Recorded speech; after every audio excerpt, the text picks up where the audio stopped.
you guys. Patience. Yes! I love it. Thank you, Gary. You're welcome. For anybody who was watching our Rocky Horror podcast episode we just did moments ago. We just did. Like 6 hours ago, I posted on our Facebook page, we're going to do a surprise panel, and I'm not going to tell you what it is, but we're going to leave you shivering in Antissa. And then Gary put the button on that 6 hours later. Thank you, sir. Nice. But I still love there's some guy on Twitter apparently who posted Antissa and waited like 5 years to put patient. And they're the only two tweets they have ever done.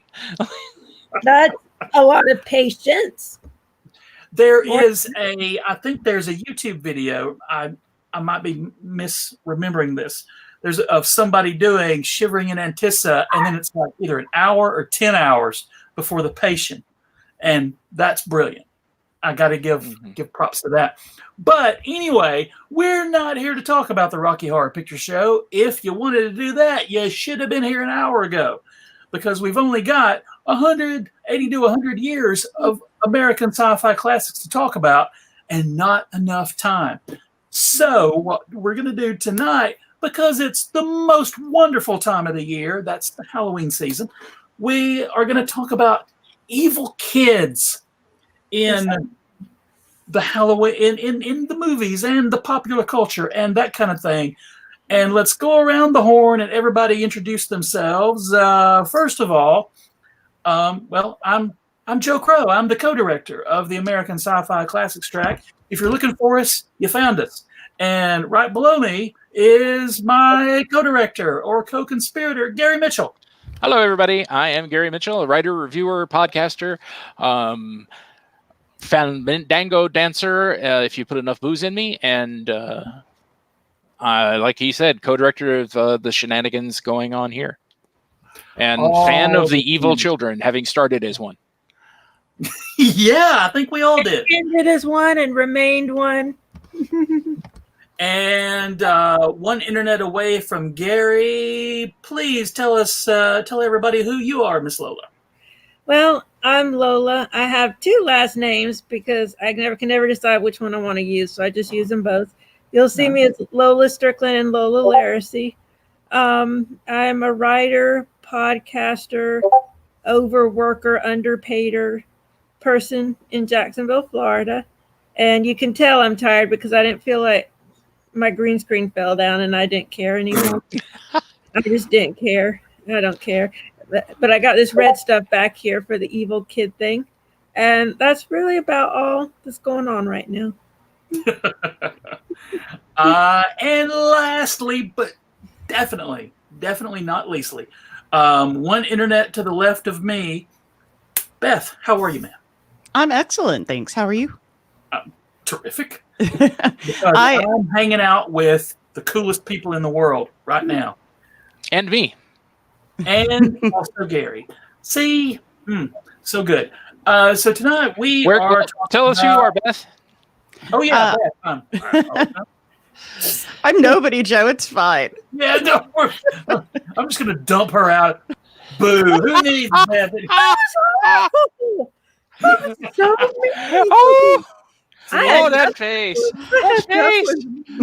Worst. I'm literally the worst. I am a co-host of the Execute Chapter 66 podcast on the Needless Things Network, where we discuss all kinds of Star Wars fiction, books and legends and canon and audio plays this week, and all the Star Wars nonsense you need. Awesome. And that's everybody. So we are talking about a famous trope. I don't know.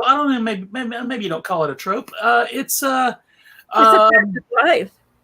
It's children are evil. More or less. But let's talk about evil kids in sci-fi and horror flicks and that kind of thing. Gary, what we'll do is we'll go around the horn and we'll some of us brought lists let's start with Lola. Do you have one to start us off? Well, there's one that I've always you know remembered. what? I apologize, Lola. We were going to start with Beth. Sure, go ahead, To make sure that we Gary's rubbing his hands like Bill Barty in Land of the. So much pressure, Gary. Come on. All right. Well, for my first pick, I went with Gage from Pet Sematary, the original Pet Sematary. I think all children are creepy. So it doesn't take a lot for a kid to creep me out, but Gage especially is super creepy because first off, once you take your cat to the Indian burial ground and it comes back evil, the idea that putting your kid there is a good idea. Maybe should have seen that coming. Yeah. So he horrifically murders Fred Gwynn in a scene that I'm not squeamish. But when he cuts Fred Gwynn's Achilles tendon, I'm watching it like this. And then to make him even creepier, they have him talk in that little baby voice when he calls his father and he says, "I played with mommy and now I want to play with you." And it's so terrifying. Yeah, it's an amazing performance they got out of a kid that age. I'm sure they used 2 kids because of the labor laws and all. So to have 2 kids be that creepy is pretty impressive. It was the 80s. Did they have laws back then to govern that kind of thing? No, they put those kids to work. It was Reagan's America. See, you start them early. But oh gosh, I'm very excited, even more so now, because we're going to show Pet Sematary to my child in the next day or two. And I can't wait. I can't wait. My child screams at horror movies, so it's going to be awesome. It's going to be scarring. Let's go to Gary. Yeah, but okay. Go ahead. No, I was going to say though that there's like that scene I think is the biggest thing anybody takes away from Pet Sematary is when he does that Achilles tendon split. To the point that when they did the remake, they teased it so hard that they were going to do that again. I remember just sitting there in the theater watching it going, oh, they're not doing it? They didn't do it? No, they just teased you with it. But yeah, one of the many things wrong with the remake. Yeah. The only thing I really like about the remake is that the ending is as bleak as it should be.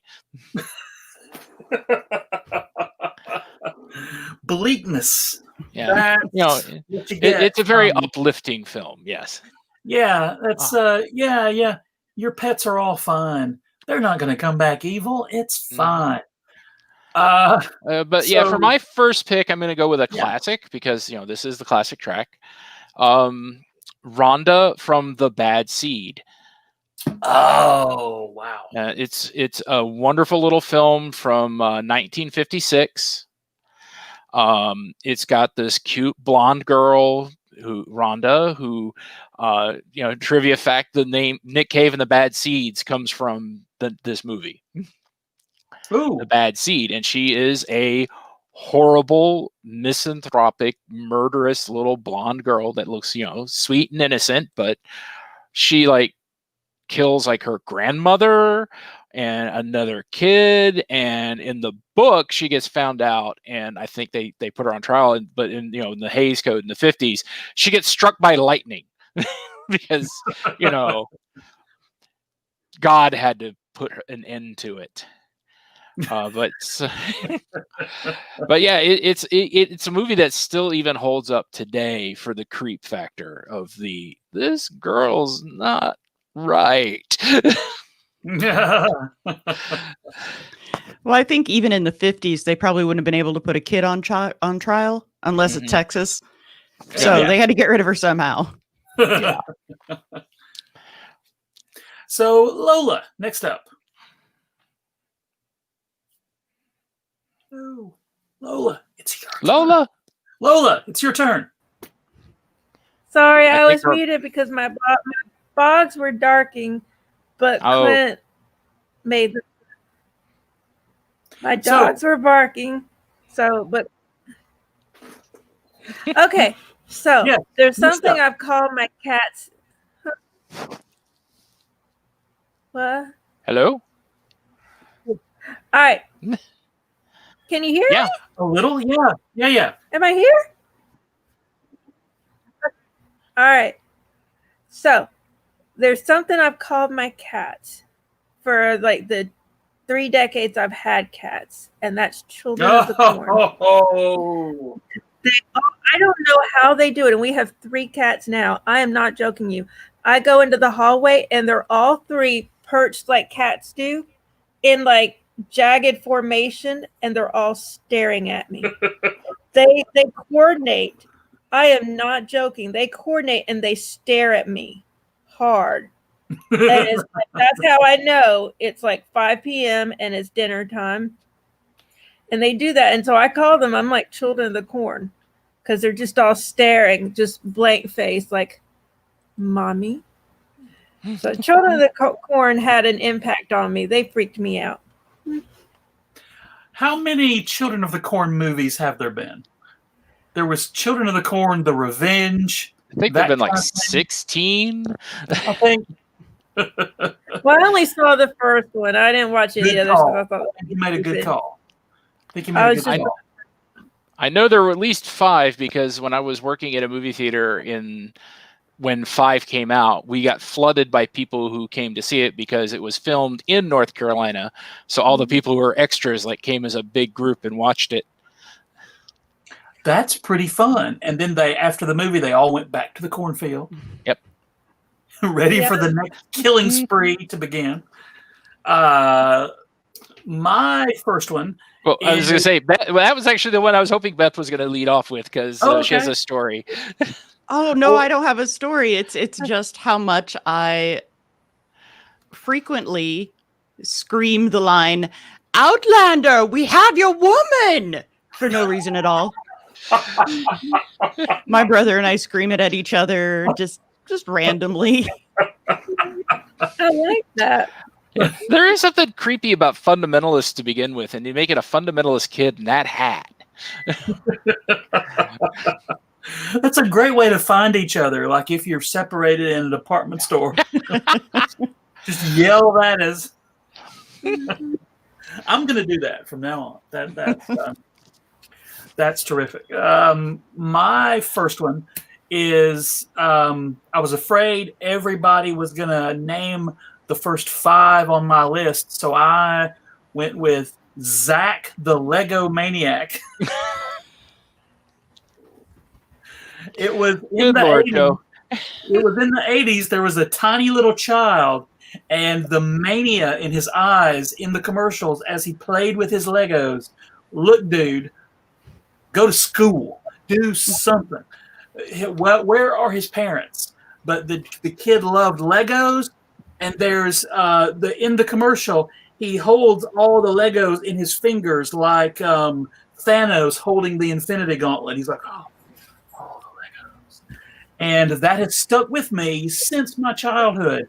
That dude probably is older than me now, and hopefully not in an institution somewhere. I don't know. But Zach the Lego Maniac, and that's all I got. He's terrifying.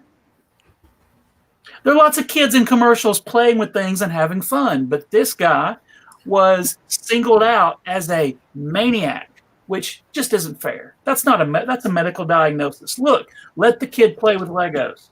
That's what I'm saying. That just I don't remember this at all, but there were also a lot of creepy kids in the 80s, and I was probably one of them. Oh, 100%. Me too. Maybe we all were. And that's why we're here tonight, ladies and gentlemen, to deflect from our own evilness to talk about other evil kids so people will go, oh, yeah, those guys were evil. Meanwhile, the 4 of us are like, I remember fighting with the girl in Girl Scouts. Like knocked down, pulling each other hair. I don't know why, but we hated each other. Hated.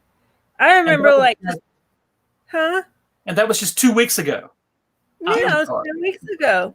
And I pulled her hair out, and she pulled my hair out. You can tell, see, no hair. She pulled my hair out, and it was just horrible. And I lost a Girl Scout badge. Mm.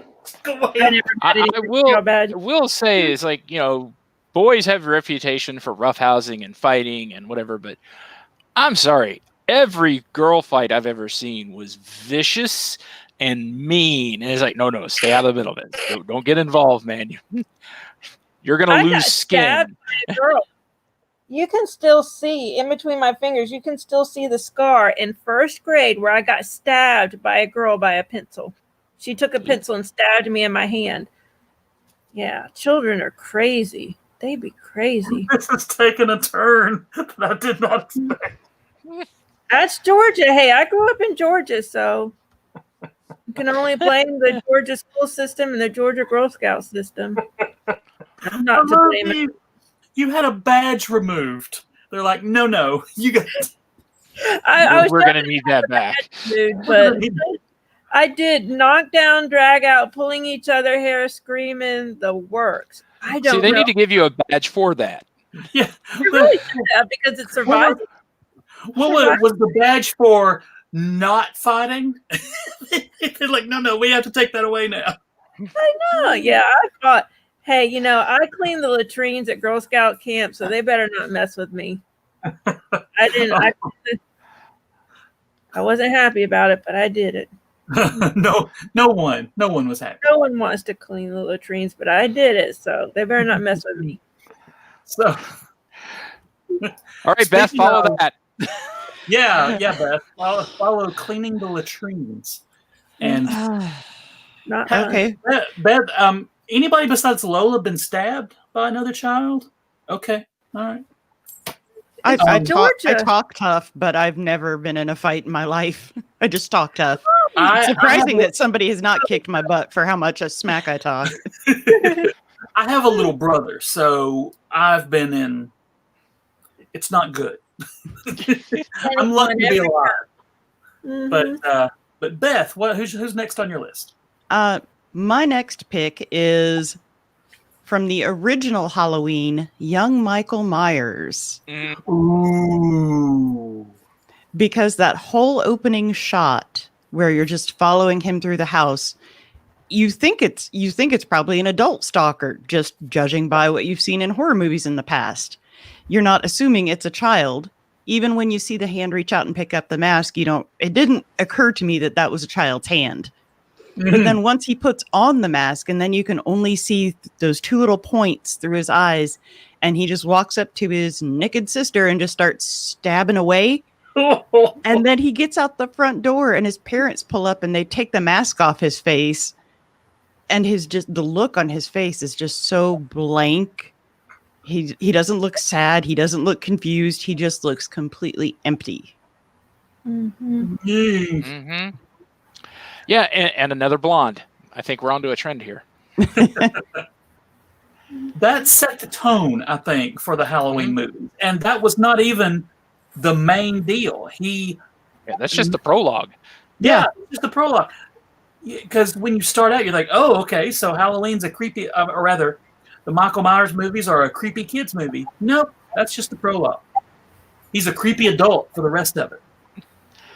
Yeah, but Beth's right. It's just, I can still remember, being like, I think I was like 9 when I saw the first one and watching it on cable, and just that shock of when they pull the mask off and he's just this sweet looking little kid after that brutal, Ooh. Yeah. Well, and it's scary without even being bloody. Yeah. Because Halloween uses very little blood. And you don't even see the blood until she falls over dead. And it's even not that much blood, considering he has just stabbed her repeatedly with a giant knife. You don't need blood to be scary. You just need a little blonde kid. With a bowl cut. Sometimes it's scarier to have like a bowl haircut. Mm-hmm.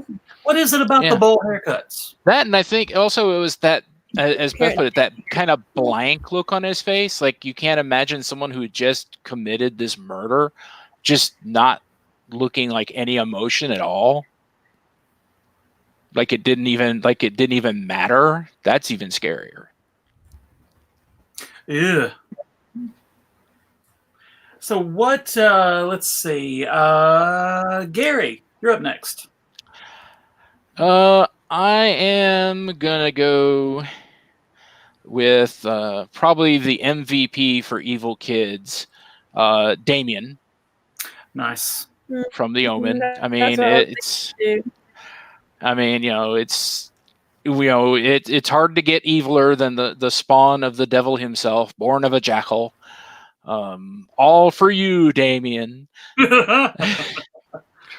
Yeah, and that's the thing is through most of the movie, it's really easy. One of the things I love about The Omen is it does really well playing on that.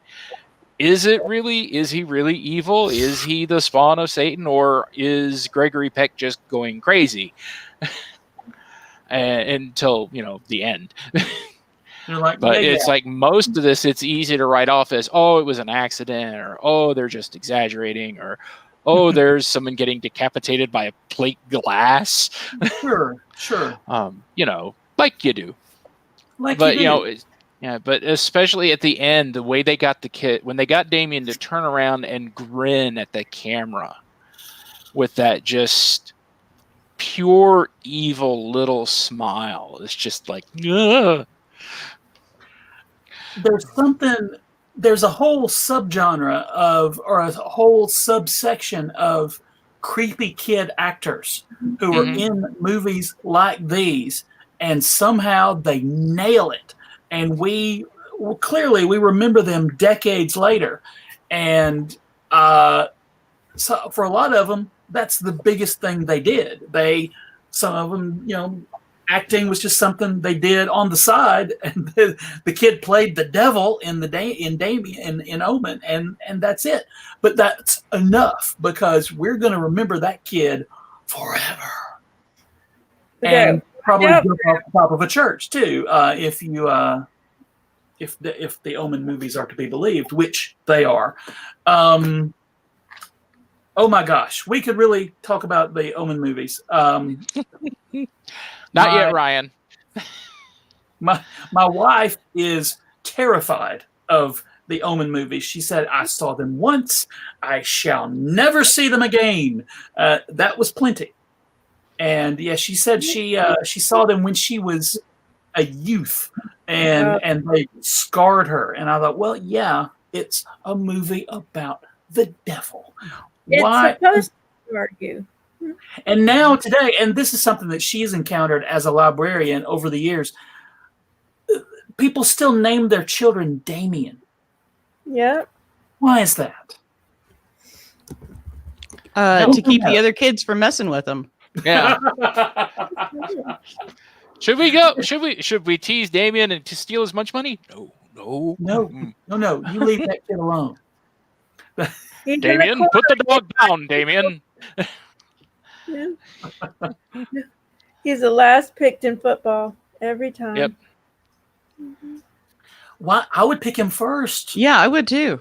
Because he's going to be brutal on the field. I want to be Damien's best friend. That's true. I'm going to be Damien's cool. You need some water, Damien? I'll go get it.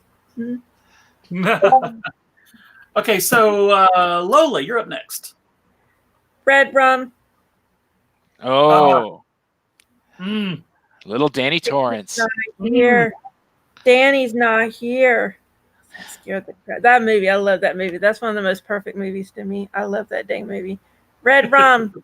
Danny's not here. That and the two twins in that movie. Yeah. With that the Grady twins were on my list. Oh, good. We'll get to them. They were on my list. I'll just say Danny. Red rum. Danny's not here. I'm Tony.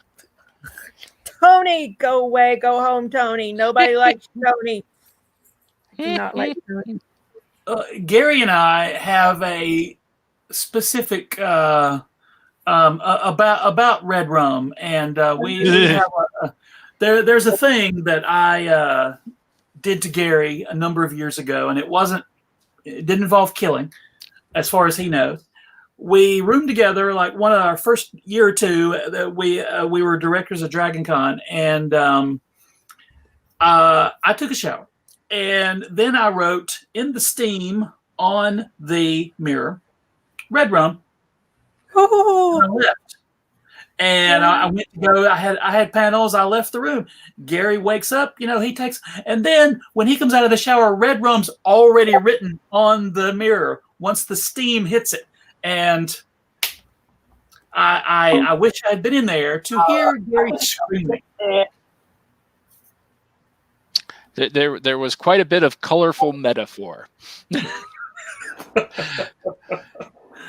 I don't know what struck me. Perhaps I was possessed. He takes, and then when he comes out, I don't know.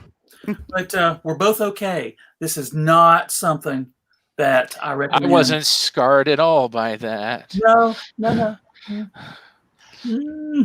So,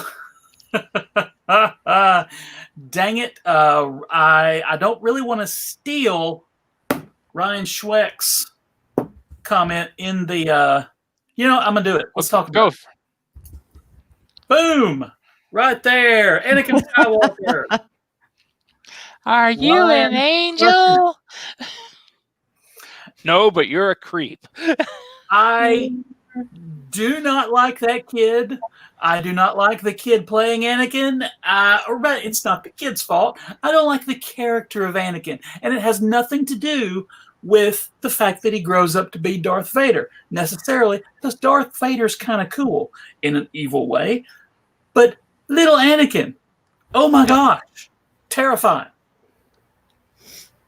I thought it was so weird that they seemed to want us to think he was cute. Like, oh, look, he's racing in his little thing. He's so cute. I'm like, that's Darth Vader. What are they trying to do? He's not supposed to be cute. It was creepy. It's difficult to find. Well, go ahead, Gary.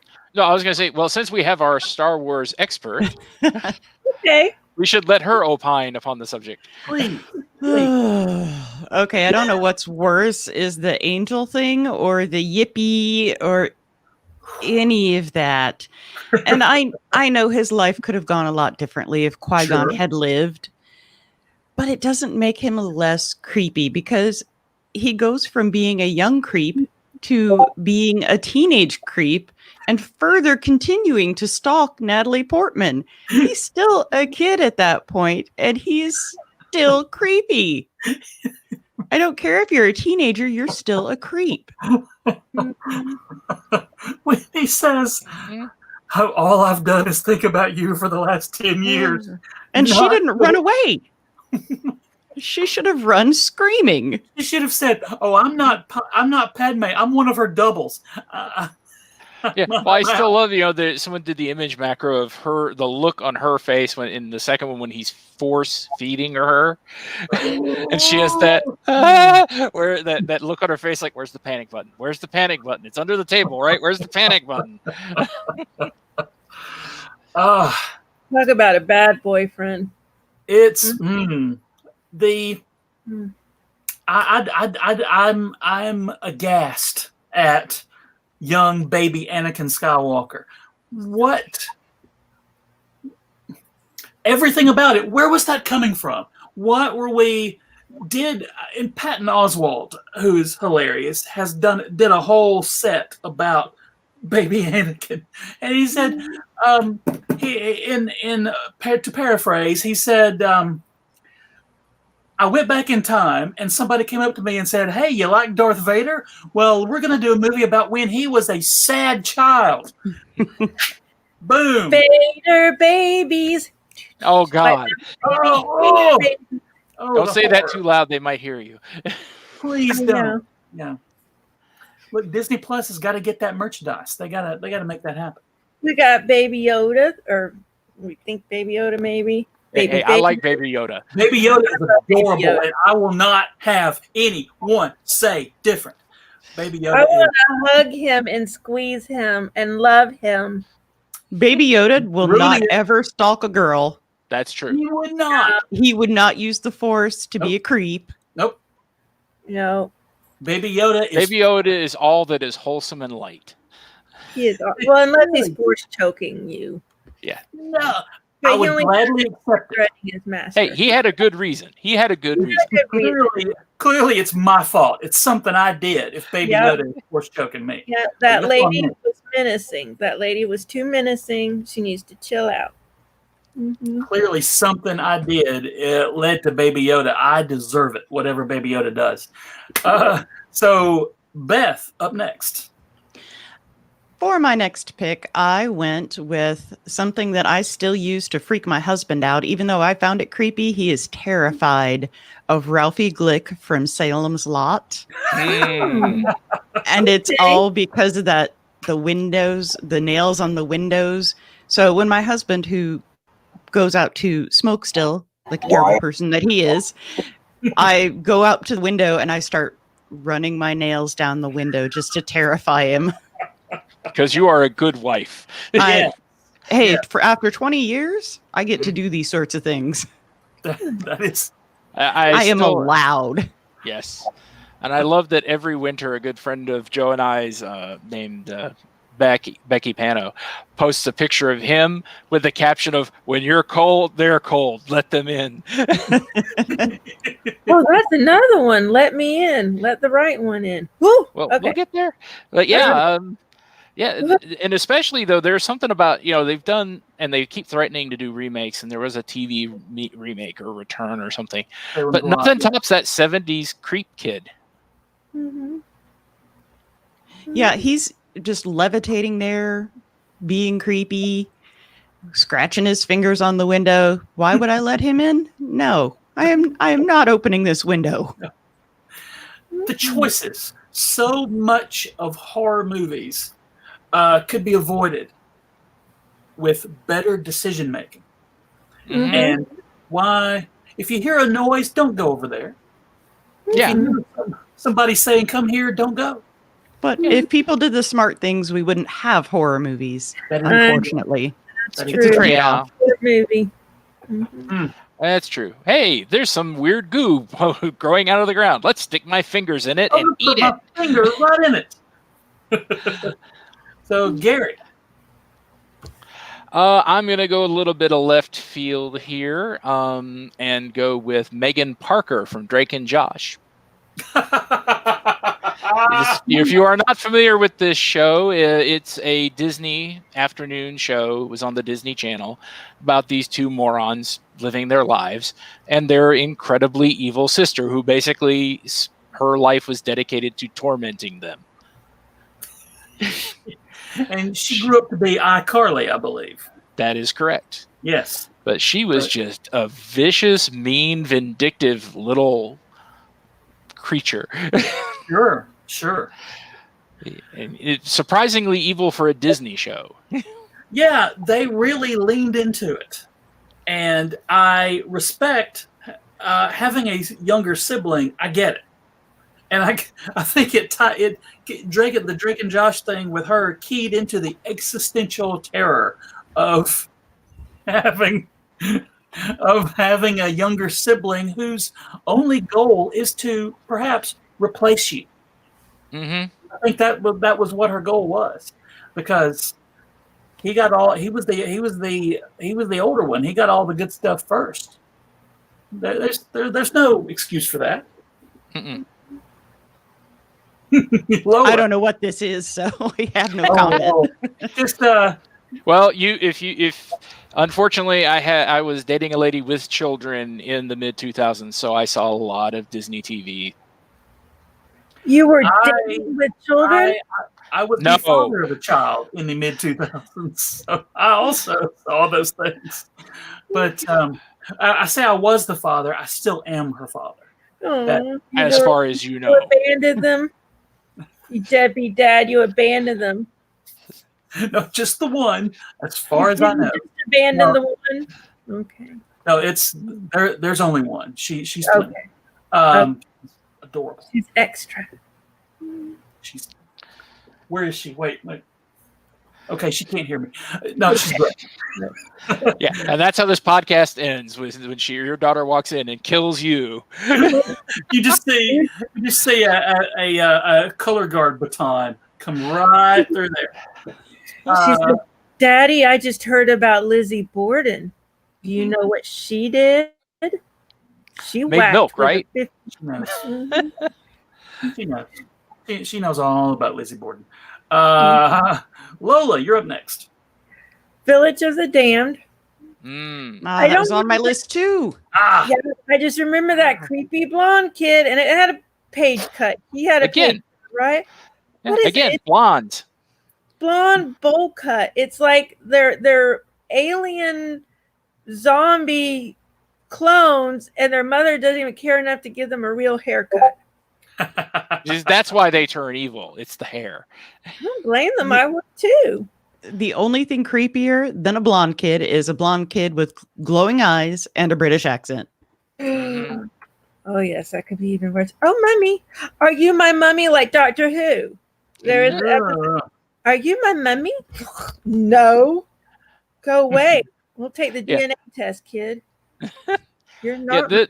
Those Midwich, the Midwich Cuckoos, I think it is the original story. It's just creepy. The way they all do that monotone thing together and speaking together, and again the glowing eyes. When did we decide that monotone talking was creepy? What was it because of them? I feel like it might. For me, it is.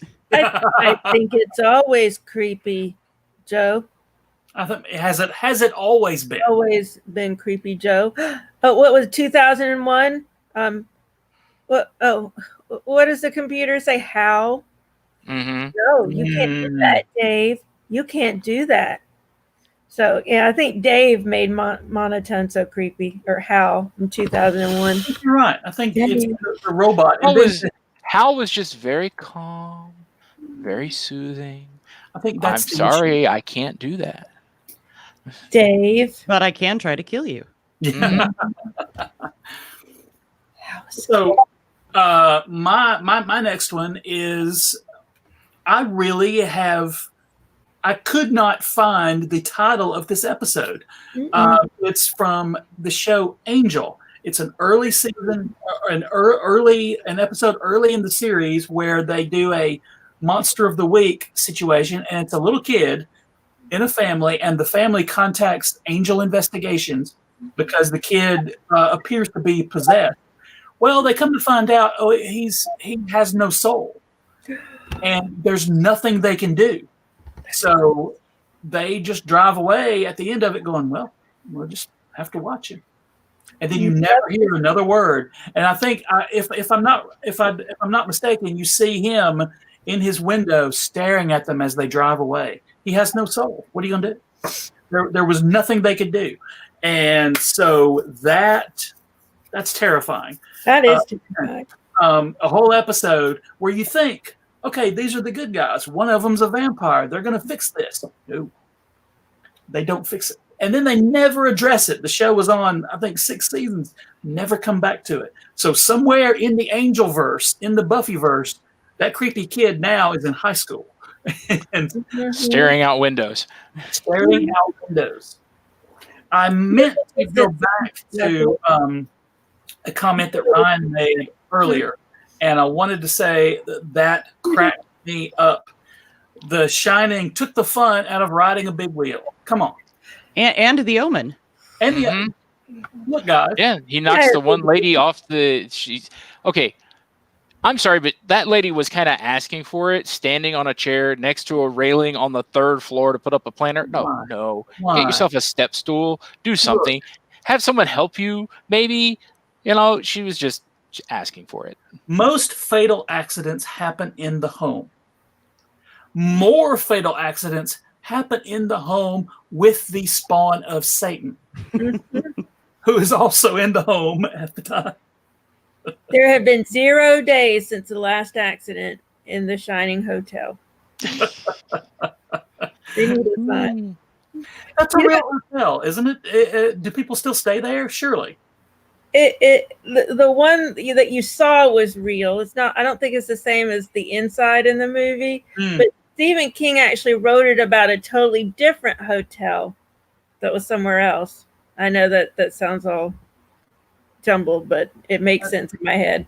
He wrote it. Yeah, but yeah, there is a real hotel that they did the outside, that they filmed the outside of. You know, now that I'm thinking about it, I'm kind of jealous of Danny because he had the whole. I am. He had the whole hotel to do his big wheel in. I had our driveway. I wasn't allowed to leave our driveway, so I had to just go in circles in my big wheel. I just went in circles, and that got really tiring after a while. I think I'd take the driveway over the haunted hotel, though. I'm gonna say that's just me. Yeah. I mean, you don't have as much room, but you don't have as much blood from the elevator. I don't have the creepy old lady coming out of the bathtub. Yeah, that too. You don't. Nobody needs that. Nobody needs that. That seems like a fair trade. Yeah, I guess I'll take my driveway. We had terraces in our backyard when I was of the big wheel age. So me and my little brother would take turns careening to our deaths.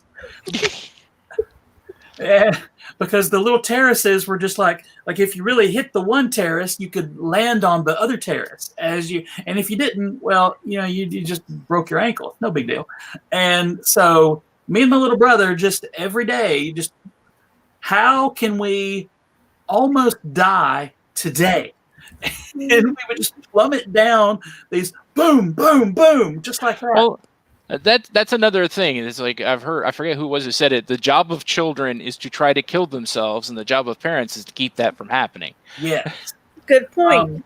Unless they're the spawn of Satan. Right, then you got to please let them go. Let them. Well, they won't die if they're the spawn of Satan. They'll just come back. The worst thing about the why do all these priests with knives keep showing up for Damien's birthday party? I don't know. Look, we didn't invite them. Did you invite them, honey?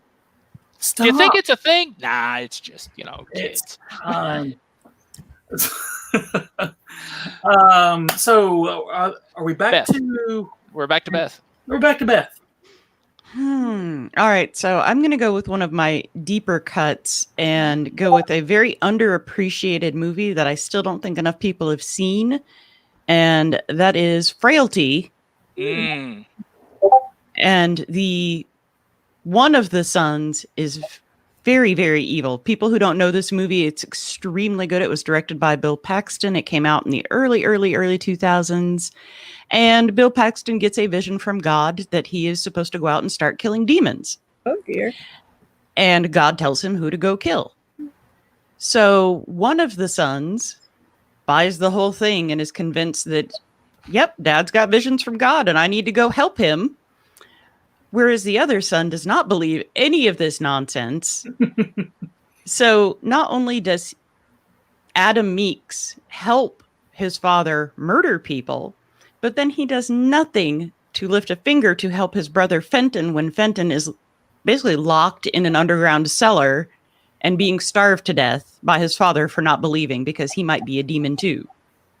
I won't ruin the twist at the end for anybody who hasn't seen it because it's phenomenal, but it's extremely good. Okay. A great thing about these panels, besides just hanging out with cool people, is recommendations for things to watch, and that is now on my list. Bill Paxton directed it. That's cool. Yeah, it's got Matthew McConaughey. It's excellent. It's a very, very good movie. All right. Okay. I did not know that. I had not heard of such a thing. That's awesome. Gary. All right. Well, I'm going to go with a not so deep cut, which. And I actually want to have a discussion with the panel on this one, whether or not they actually count. But Draco Malfoy, is he evil or is he just a little shit with bad parents? Little shit. I think he could be both. Because I'm not sure how evil he is as much as he is just pushed to it by, nature versus nurture kind of thing. He's a little jerk, but he's also highly misguided. Mm-hmm.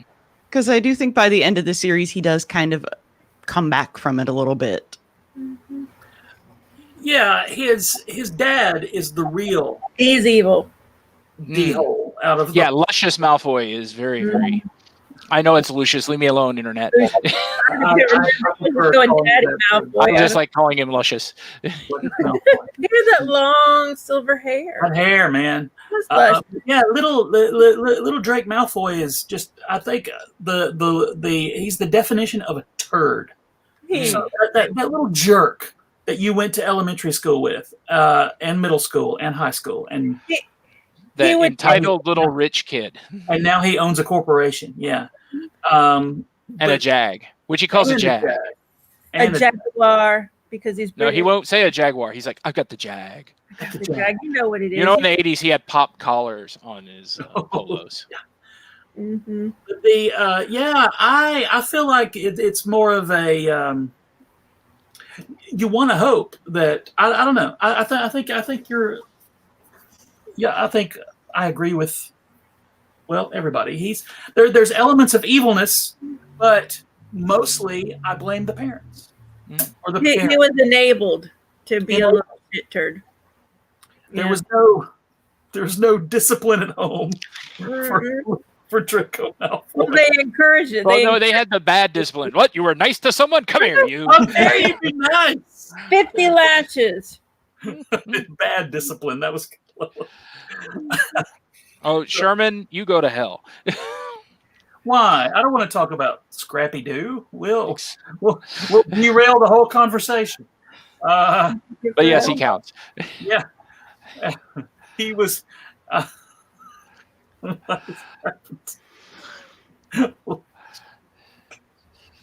right. While Joe recovers himself, what's your next pick, Lola? Carol Ann. Carol Ann.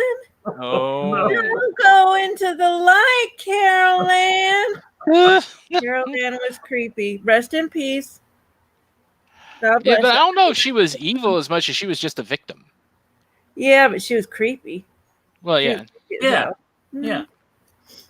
I just always remember the Eddie Murphy routine of, like, get out. Okay, bye. Peace out. Yeah. It's like, And chill. then Look, the child ain't that old. You can just make another one. Eddie Murphy did the Haunted Mansion movie a few years ago, and we watched it recently on Disney Plus.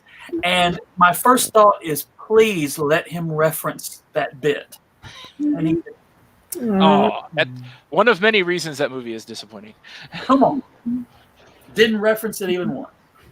But I was waiting, but do you guys remember? This was I think the best thing about Poltergeist, the series, was the creepy Reverend in the second movie. Yes. But the worst thing was years and years later when I think it was DirecTV, did commercials where they reunited the cast of movies to recreate scenes and put DirecTV commercials in them, and they recreated the scene from Poltergeist with a child, with a blonde child, and then I would love to see that. sits up in bed, and they reenact the whole thing. And I thought, that child is dead, Coach. Why? Why are we doing that? It is kind of weird thinking that the actual little actress is gone. And I remember when all that happened. Oh my God, I felt so bad when it happened because I went to see Poltergeist 3 in the theater and she had already passed away at that point. And this guy came up to me and said, "Oh, you're friends with so-and-so." I said, "Yeah, I am." And he said, "Okay, I'm so-and-so, blah, blah, blah." And we were talking about the movie and I said, "Yeah, it's so sad that she died." And he got this stricken look on his face, this horrible look. And he's like, I've got to call somebody. And I was like, what? And he said, I know her. I was like, I'm the one telling you? I was like freaking 10. This was like 1981. I was like 10. And I'm like, I'm the one telling you? Dude, don't you read newspapers? God. But I'll never forget that. I was like, bye. He was like running off. Sorry. I don't know how I have these encounters. I'm a magnet for weird encounters. I think you're in the right place, Lola. I think so too. But my next one Lola, can I steal the one that? Let's see. Where is the comment? Right up there. Doodly doo. There it is. Yeah. Lola's friend reminded me, and I had forgotten about this completely. Billy Mumi from The Twilight Zone. Oh my gosh. That episode still holds up today. It is terrifying. The episode, what is, Gary, we talked about this on a Twilight Zone panel at DragonCon, and I cannot remember the name of the episode. Anyway, we the kid has ultimate power, and everyone in the town are basically, they don't want to make him mad because he'll wish him into the cornfield, and eventually it ends not with a pleasant ending. It ends with the entire town still terrified of what they might do to make him angry. And then they will have to go to the cornfield or worse, or turn into a Jack-in-the-Box, or and then when they did a sequel to the episode in another iteration of the Twilight Zone just a few years ago, and he's an adult somehow, and he has wished the entire world is gone at this point, and it's just him and his daughter and a few people left in the town that have gotten there because they were escaping the rest of the world as he vanished pieces of it. And so now it's just them. So it's even worse when he's an adult, but it's super creepy when he's a kid. And that episode sticks with me. I think it's my favorite one, but cool, buddy. What are you going to do with a kid like that? What was the solution besides just letting him do it? There wasn't one. Yeah, that was what made it terrifying. It's like, well, these people are screwed. Have a nice day. Good night, everybody. And that's basically what Rod Serling said at the end. He's like, see ya. Peace out. I got nothing. So it's actually making the excuse for the people from Angel taking off, because what are you going to do? He has no soul. Just stay out of the way. They made the right call. Maybe they had seen that episode. They're like, whoa, This is the Twilight Zone situation. We got to get out of here. We don't have anything to do with that. No. Shut it down, boys. So let's maybe one more time around. Beth, what you got? Oh, the pressure. All right. So technically, sort of a kid. Technically, evil computer. The Red Queen from Resident Evil. Ooh, good pick. Because she's British, so she's got that extra creepy quotient. And she's trying to murder everyone. And when she says, "You're all going to die down here," super creepy. So she is an evil computer based on a child that may or may not be evil. We don't know. But she's trying to murder everybody. The zombies break loose and she's just like, all right, shut it down. I'm going to kill everybody in this place. That's evil. Yeah. I'm going to kill you all. And she gets most of them. She gets almost everybody. There's no question with that one. Like, maybe we question Draco Malfoy, but no. Yeah. Well, and when the movie starts with one of my frequent nightmares and terror of the lady getting decapitated by the elevator, that's one of my constant in the back of my brain fears. And every time I get in an elevator, I get the whole, what if it stops? What if it gets stuck halfway in the middle? I ain't going anywhere. I'm going to sit right here. I was just about to say, I will die in that elevator rather than try to pry the doors open and climb out. Who pries the doors open? Why would you try to do? Because that's never going to end well. The only time it ended well, I think, was when Spider-Man did it in Homecoming, and even then. But he was Spider-Man, so he had the ability. Anyway, if you're a normal human, don't try to pry the door open.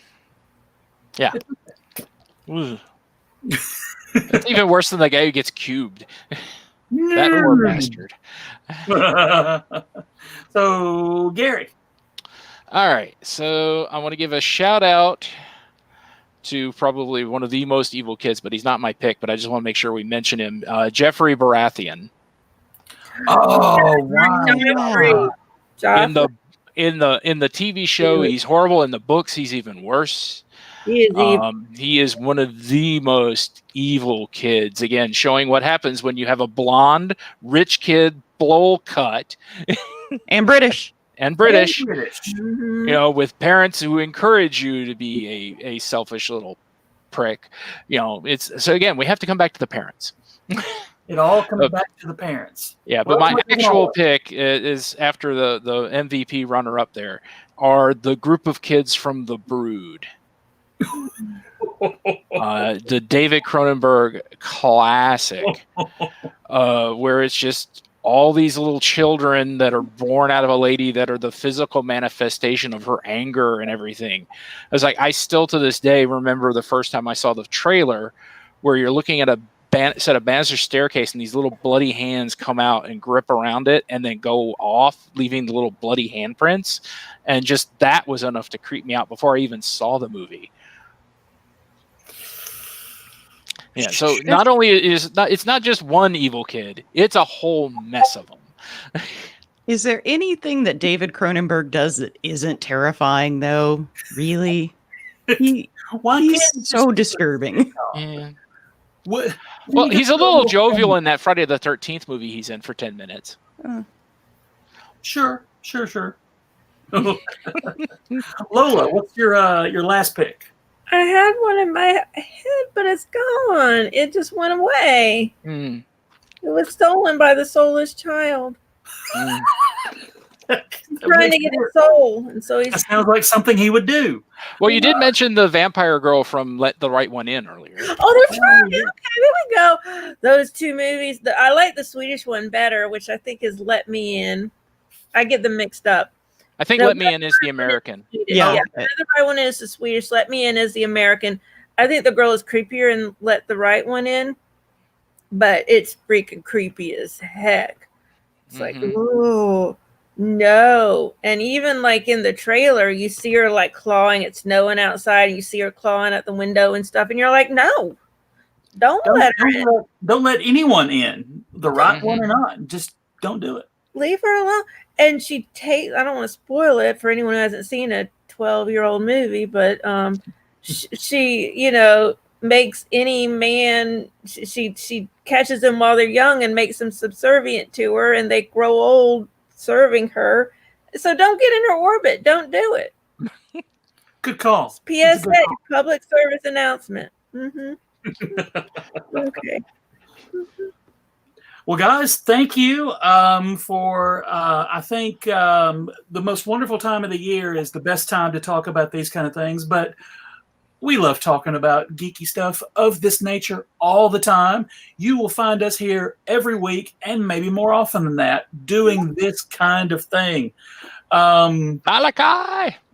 I thought we were going to get through the whole thing with it. Malachi! Okay, on that note, everybody, tell everybody where on the social medias and such you can be found. Beth? I am part of needlessthingspodcast.com, and you can also find our podcast, Execute Chapter 66, anywhere you choose to get your podcast from. Best Star Wars podcast you'll listen to. Yeah. It's the only one, isn't there? Isn't that's the only one? Gary? You found me. I'm here with him. One day I'll get this right. But you can find me here on the Twitter. And as I said before, for the next 7 days, I'm probably going to be highly political on Twitter, but we'll see what happens after the 4th. So you might want to wait. If politics isn't your bag, wait until like the 5th, and maybe the screaming will have stopped by then. Hopefully, the screaming. Lola? Well, I am at Twitter at Lola Lariscy. I have a website, LolaLariscy.com. I have a lot of alliteration in my name. And I have 2 Facebooks because I still can't decide on what I want my last name to be. So you can find me under Lola Strickland and Lola Lariscy. And I have a podcast. Funny thing is, it's called the Lariscy Conversations. But I decided the other day, I got mad at myself because Zoom didn't record one of my podcasts. And so I got angry and I decided I was going to quit. But then I decided not to quit. I'm going to reformat my podcast and make it different. So I might rename it and make it different. I just did episode 25. But yeah, you've got too much invested to quit now.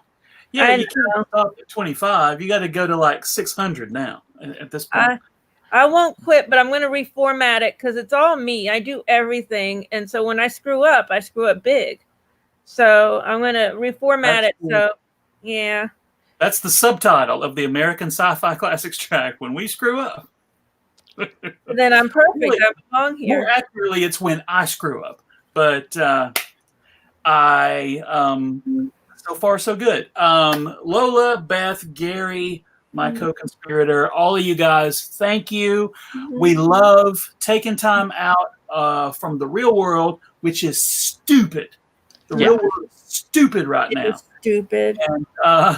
And, but thank you guys for coming and hanging out with us, and we will see you next week. And thank you again for the 4th time, but you guys are great. We will see you very soon. Yep. Be sure to join us next week for, if I'm not mistaken, yes, The Magic Garden, Jabberwocky, and Vegetable Soup, obscure children's TV shows. So we're sort of keeping with the kids.